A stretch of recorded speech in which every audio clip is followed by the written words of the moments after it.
بسم اللہ الرحمن الرحیم۔ لوگوں کا جمع ہونا یعنی محشر۔ تمام لوگوں کے دوبارہ زندہ ہونے کے بعد تمام لوگ اپنے فیصلے کے لیے خدا کے سامنے ایک جگہ جمع ہوں گے جسے محشر کہتے ہیں۔ اس دن ہر کوئی اپنی فکر میں مگن ہوگا۔ سورہ عبس کی آیت نمبر 34 سے 36 میں ارشاد خداوند عالم ہے، جب انسان اپنے بھائی سے فرار کرے گا اور ماں باپ سے بھی اور بیوی اور اولاد سے بھی۔ کچھ روایات میں ملتا ہے کہ لوگ مختلف قسم کی شکلوں میں اٹھائے جائیں گے۔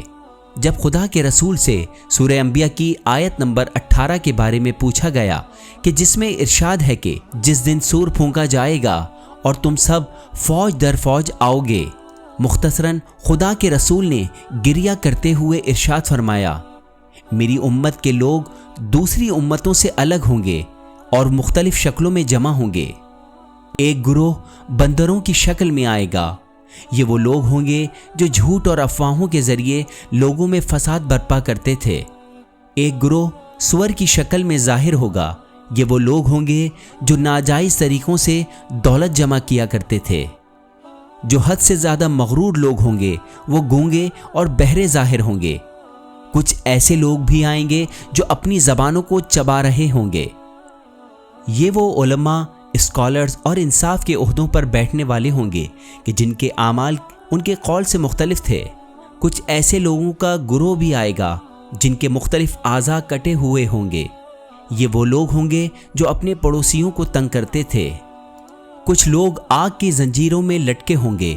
یہ وہ لوگ ہوں گے جو دوسروں کی جاسوسی کیا کرتے تھے۔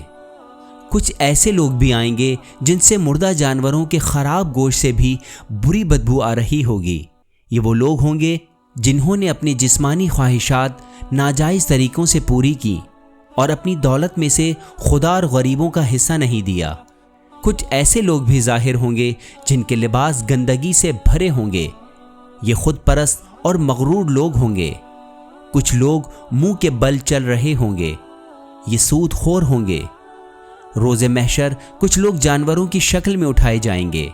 اس کا یہ مطلب نہیں ہے کہ ان کا دنیاوی جسم جانوروں کے جسم میں تبدیل ہو جائے گا۔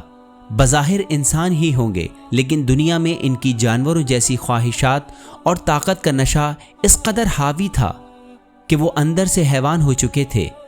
لیکن اس دنیا میں دوسرے لوگ اس کی اس بات سے بے خبر تھے۔